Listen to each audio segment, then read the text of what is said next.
Hello everyone, welcome to the Raj commerce classes and maths point.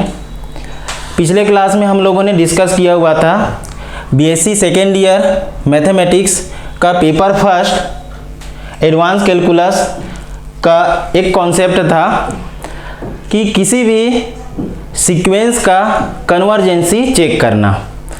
इससे related कुछ concept हम लोगों ने देखा हुआ था, जैसे कि Cauchy's first theorem on limit, Cauchy's second theorem on limit, D'Alembert ratio test, Cauchy root test. इस तरीक़ा से थ्योरम्स देखे हुए थे कि किसी भी सीक्वेंस का कन्वर्जेंसी निकाल पाएँ।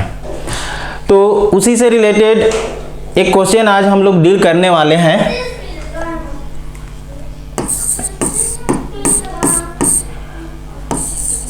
Limit of n tends to infinite n upon factorial n की पावर 1/n।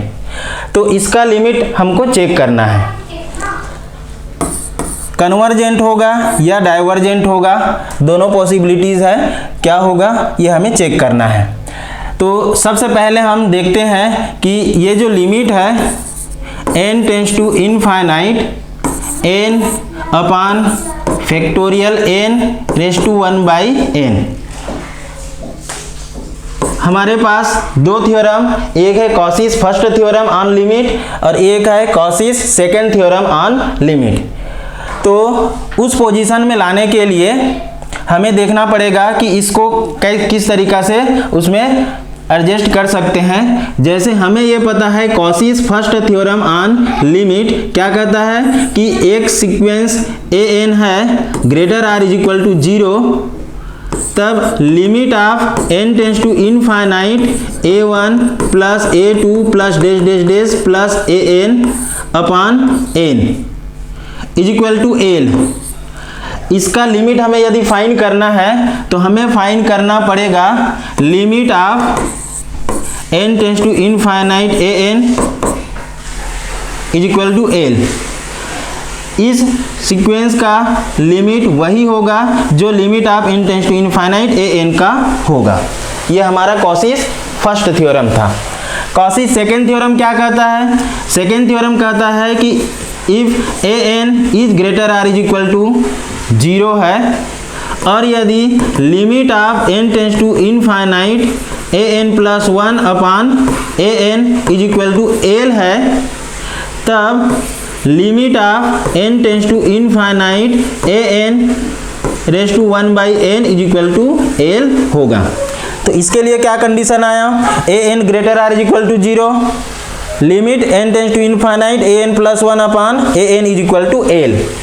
ये यदि एग्जिस्ट होता है फाइनाइटली और इनफाइनाइटली, तब हम कहेंगे limit n tends to infinite an raise to 1/n is equal to l।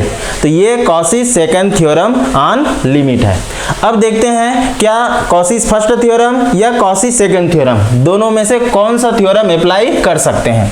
तो क्वेश्चन देखने से हमें ये पता चल रहा है कि यहाँ पे हम कॉसीस सेकेंड थ्योरम अप्लाई कर सकते हैं। पावर में 1/n है, लेकिन इसके लिए क्या चाहिए हमें? an की पावर 1/n। तो इसको यदि हम लिखना चाहें इस तरीक़ा से लिख सकते हैं, limit n tends to infinite, यहाँ पे n है तो इसको लिख सकते हैं n raise to n raise to 1/n upon factorial n raise to 1/n।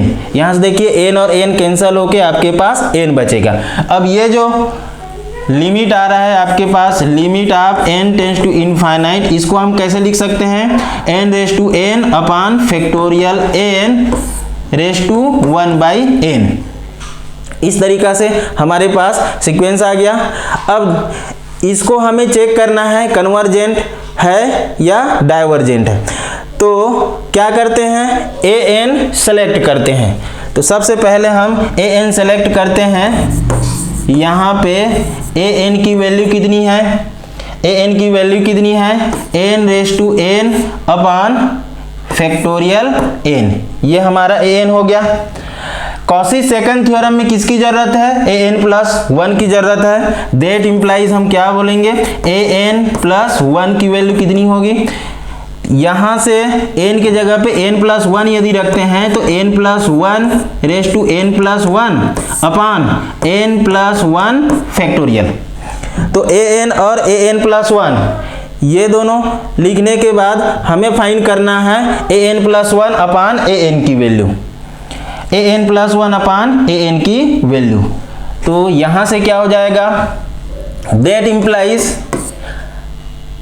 an+1 upon an। तो an की वैल्यू कितनी है, an की वैल्यू कितनी है, an की वैल्यू है n raise to n upon factorial n, an की वैल्यू an+1। तो इसमें an+1 की वैल्यू कितनी है, ये n+1 power n+1 upon n+1 factorial.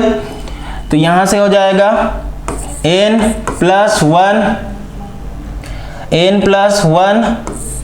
अपान ये कितना था, n+1 power n+1 upon n+1 factorial, n+1 power n+1 upon n+1 factorial.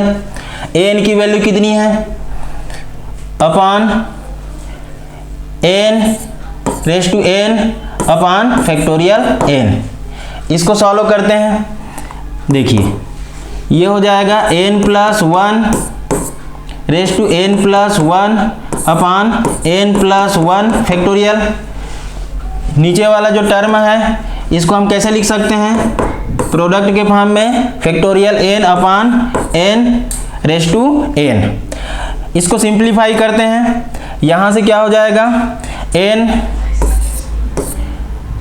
Common यदि निकालते हैं तो 1+1/n और पावर n+1, इसके पावर में भी n+1 अपान n+1 फैक्टोरियल। इसको हम क्या लिख सकते हैं, n+1 इंटू फैक्टोरियल n। तो यहाँ से factorial n upon n raise to n, ठीक। तो यहाँ से फैक्टोरियल n यहाँ से कैंसिल हो गया, n रेज टू n, यहाँ पर भी n रेज टू n, देखिए किस तरीके से n raise to raise to 1 और ये 1+1/n रेज टू n और 1+1/n, इसको ऐसा लिख सकते हैं। और नीचे वाला टर्म आपके पास है n+1, यहाँ पे क्या बचा हुआ है, 1/n रेज टू n, ये बचा हुआ है, ये कैंसिल हो जाएगा।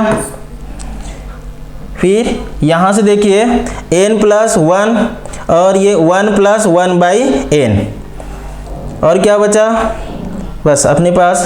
अब इसमें क्या करना है, an+1 अपान an है, तो इसमें n एक टर्म बच रहा है, यहाँ पे 1+1/n। तो देखते हैं क्या ये कैंसिल हो पा रहा है,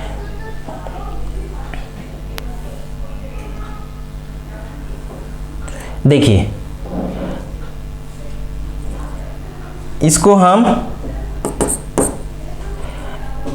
n 1+1/n raise to n 1+1/n upon, यहाँ से n यदि कॉमन निकालते हैं तो 1+1/n, ठीक है।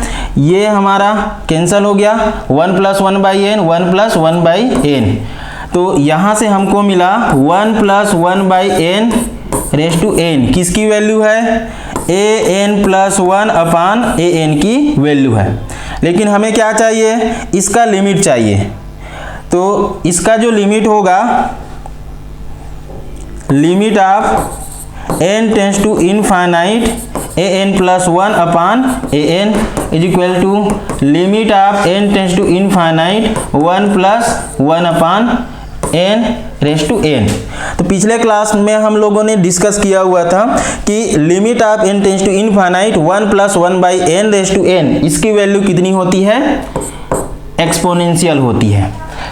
तो अब यहाँ पे an+1 अपान an ये एग्जिस्ट हो जाता है। जब ये एग्जिस्ट हो जाता है तब हमारे पास Cauchy's second theorem on limit ये एग्जिस्ट हो जाएगा। इसका मतलब क्या हुआ कि limit of n tends to infinite an raise to 1/n, इसकी वैल्यू भी एक्सपोनेंशियल के इक्वल हो जाएगी। तो ये हमारा कॉसीस सेकंड थ्योरम का न्यूमेरिकल क्वेश्चन था। उम्मीद है आप लोगों को समझ में आया होगा।